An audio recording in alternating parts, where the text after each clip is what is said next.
On the second part, we will introduce how to set up printing handout.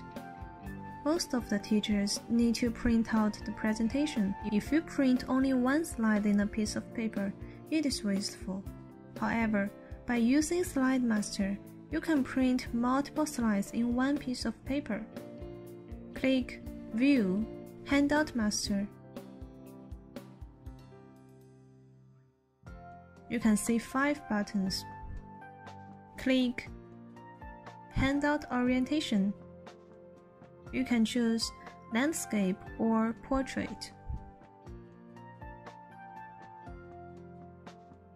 Click Slide Size. You can change the size of the slides. If you choose 4:3, you should choose whether maximize the slides or scale it down to ensure it will fit on the new slide. Click Slides per page. Set up the number of the slides in one page.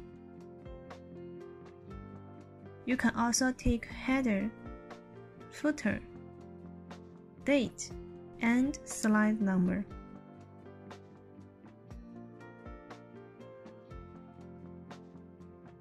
You can also change the effects of all slides in colors, fonts, and effects. You can see these effects after printing it out. Click Close to close the master view and return to the presentation editing mode. When you print it, it will be printed as you just set up. As we have learned about color language and printing handout, the Office Presentation Beginner course is about to over. Thanks for listening.